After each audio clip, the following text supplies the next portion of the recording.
I'm Emily. I'm 28. And up until a Tuesday I'll never forget, I believed, maybe foolishly, that some things in life were sacred. Like birthdays. Like family. Like the kind of bond a daughter builds with a father over decades of scraped knees, shared secrets, and 1,000 quiet reassurances. But when I stepped through my parents' front door, 2 months before Dad's 60th birthday, and my mother turned to me with that tight, triumphant smile, all of that shattered. We all agreed, she said, with a flick of her wrist like she was shooing away dust. You're not welcome at your father's birthday party. Just like that, and the worst part? She said it like she was doing me a favor. Like excluding me was somehow an act of kindness. She didn't know it then, but that one sentence would set off a chain reaction that would rewrite the story of our family, and show them just how deeply they'd underestimated me. Growing up in Denver, I was always the odd one out in my own house. Not wild or rebellious. Just invisible. My mom, Janet, had a way of freezing me out that never required raised voices.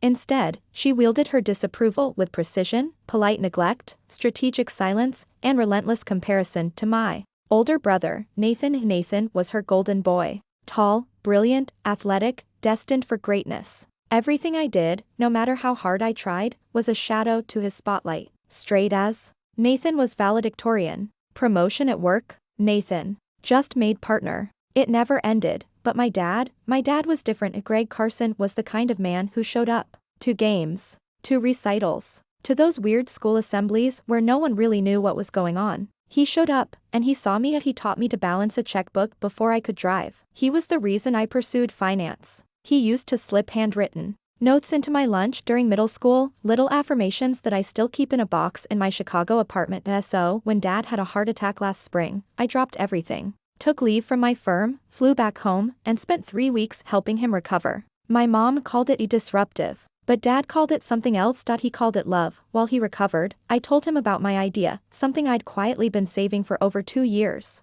Dad always dreamed of visiting his grandfather's hometown in Tuscany. So I decided, for his 60th birthday, I'd make it happen. Not just a trip. A journey. A 10-day family adventure, with private tours, cooking classes, vineyard tastings, even a reunion with distant relatives I'd tracked down. I'd saved $56,300. Every cent was for him. For us. When I brought it up at dinner 6 months ago, Dad's eyes lit up like I'd handed him the moon. You'd do that for me? He asked. Voice cracking. Nathan smiled politely. His wife, Victoria, chirped something about Chianti. Even Mom offered a neutral, that's ambitious. I thought I'd finally done it, finally planned something that made us a family, but I should have known better. The months that followed were a slow unraveling of goodwill. Mom started scheduling mysterious conflicts whenever I came by to discuss logistics. Nathan stopped responding to my texts. Victoria's polite encouragement turned vague. Whatever you plan will be lovely, she'd say. Every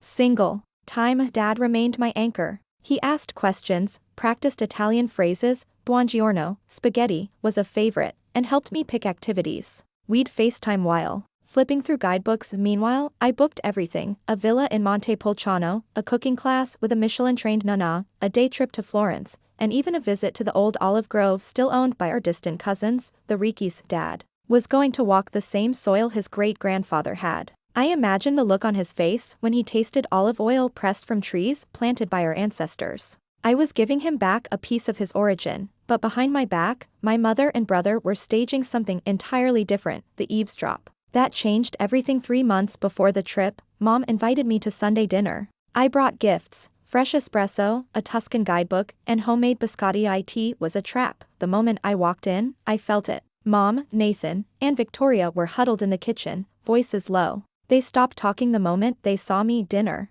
was tense. Every time I brought up the trip, they changed the subject. Nathan interrupted Dad to talk about his firm. Mom offered him more potatoes the moment he mentioned the villa. After dessert, I stepped out to take a call from work. On my way back in, I paused in the hallway, just long enough to hear everything. She's hijacking his birthday, Mom whispered. Like she always hijacks his attention. It's been like this since we were kids, Nathan said. She wants to be the favorite. She always needs to prove something. They didn't know I was there. But in that moment, I saw them clearly, not just as family, but as people who resented me for loving Dad in a way they never did. I tried to shrug it off. Maybe they were just venting. Maybe I could still make this work. But then came that Tuesday. I showed up with the final itinerary in a leather-bound folder, full of confirmations and photos. And Mom met me at the door with her arms crossed. We had a family discussion, she said coolly. And we've decided you won't be attending the birthday party. We're planning something simpler. Local. I blinked.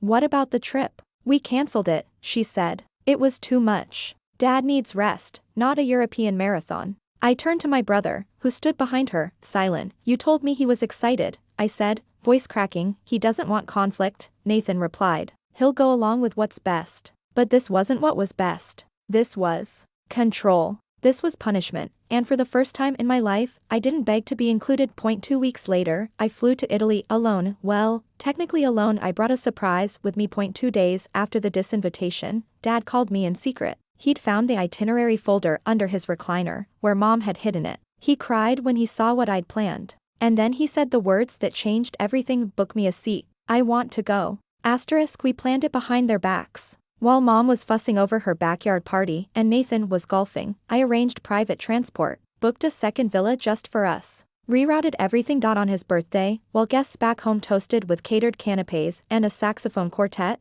my father stood on the steps of a Tuscan farmhouse, holding a bottle of wine bearing our family name. The Ricchis welcomed him like royalty. The Binks hugged him like kin. We made pasta from scratch. We drank Chianti under the stars. We visited the old family chapel and found his great-grandfather's name carved into the stone. He cried. I cried, and in that moment, I knew I hadn't done this to impress anyone. I did it to honor the man who had always made room for me, even when no one else did. When we got back, silence greeted us, and no one mentioned the trip. Mom pretended it hadn't happened. Nathan posted photos from the party, tagging me in none of them. But I didn't need them to acknowledge it, because I had Dad. And now, Dad had memories no one could take away. Eventually, people found out, distant cousins, old neighbors, even family friends. The photos went viral in our little circle. Greg went to Italy for his birthday, they asked Mom at brunch. How incredible. She couldn't hide it forever, and that was fine by me. Some victories don't need a spotlight.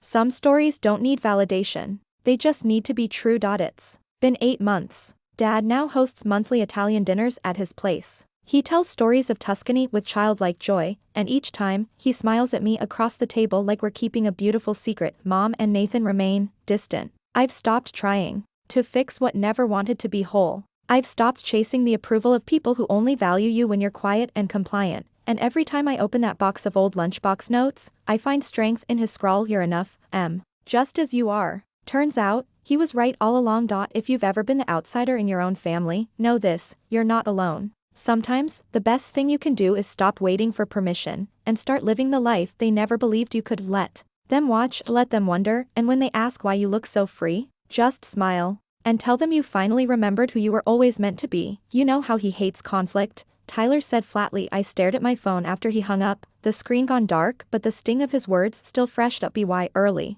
May, just a month before Dad's birthday, the tension reached a boiling point. I sent out a final confirmation email to the family with the full itinerary, a villa address, flight details, local contacts, even a scanned copy of the family tree I'd pieced together through months of research. The only person who responded was Dad. His message? Bellissimo, my darling girl. I can't wait to go. You've made an old man's dream come true. But 3 days later, everything shattered. It was a Tuesday afternoon when I arrived at my parents' house to drop off printed travel packets. I pulled into the driveway, still humming to the sound of my Italian playlist, until I saw my mother's figure standing in the doorway. She greeted me with that tight-lipped smile she reserved for occasions she deemed delicate. I stepped out of the car, arms full of materials and gifts. What's all this? She asked, voice sharp despite the sugary tone. Everything we need for the trip, updated info, and some gifts I found online for the Ritchie family. I thought Dad could bring them. She didn't budge from the threshold.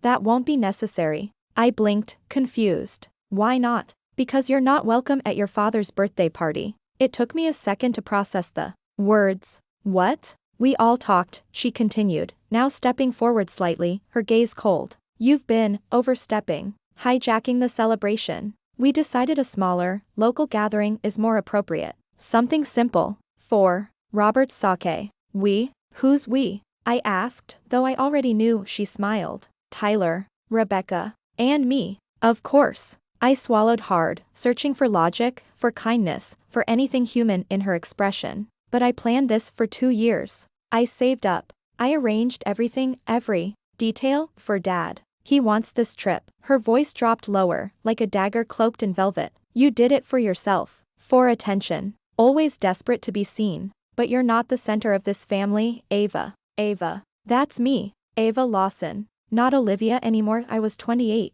A financial advisor. I'd built a respected career, bought my own condo, stood on my own for everything. But in that moment, I was just a daughter, uninvited. Her words sliced deeper than any insult. Not because they were cruel, but because they meant something to her. I dropped the packets on the porch. Then you tell him, I said quietly. You look him in the eyes. And tell him I won't be there. Then I turned and walked away, pride the only thing keeping my knees from buckling. I didn't hear from Dad that night. Or the next. Then, on Thursday morning, a letter arrived. Yes, a handwritten letter. From Dadmy. Dearest Ava, I don't know what your mother and Tyler told you, but I want you to know, I've never wanted anything more than this trip. More than the villa or the wine or the pasta, I wanted the time. With you. You and I always understood each other. I know this wasn't easy for you. I saw the effort, even when others chose not to. But I'm still going. Whether they come or not. If you'll have me, I want this trip, with you, love always. Dottie held the letter to my chest and sobbed. For all the unspoken moments.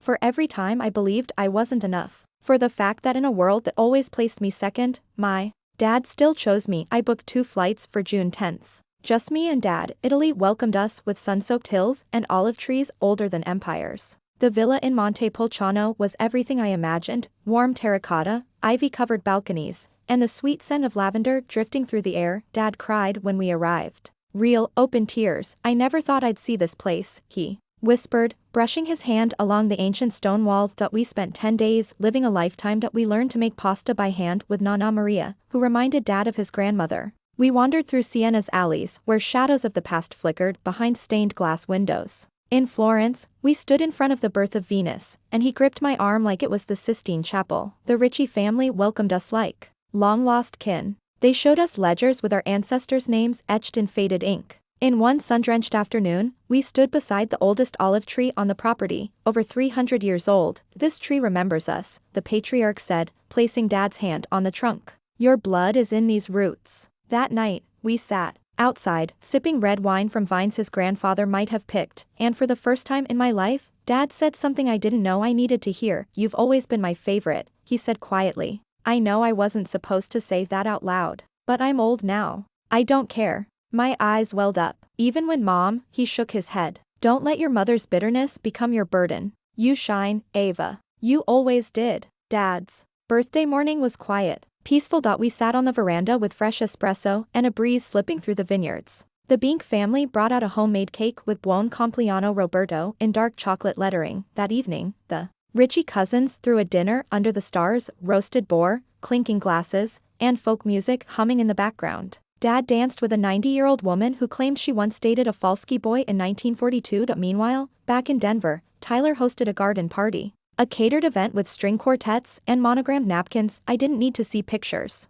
I knew the type. Clean, polished, empty. They threw a party. We gave him a homecoming. Part 6, Aftermath and the New Balance. When we returned to the States, things were different. Mom didn't speak to me. Tyler sent a stiff text. Hope Dad enjoyed the trip. I ignored it. But something had shifted in Dad. In how he looked at the house. At her. At himself. 3 months later, he downsized, sold the Denver home and moved into a 2-bedroom condo closer to me in Chicago. We don't need all that space anymore. He said that he also rewrote his will. I didn't ask. He told me anyway. I left the house to Tyler, of course, he said. But everything else, the savings, the heirlooms, the vineyard property I bought with the Rick goes to you. Dad, you didn't have to. I wanted to, he interrupted. You remembered who I was before they buried me in their expectations. Epilogue, the olive tree still stands now. At 31, I spend summers in Montepulciano. The olive grove is thriving. We bottle oil under the original family name, Falski Origins. Dad visits every fall.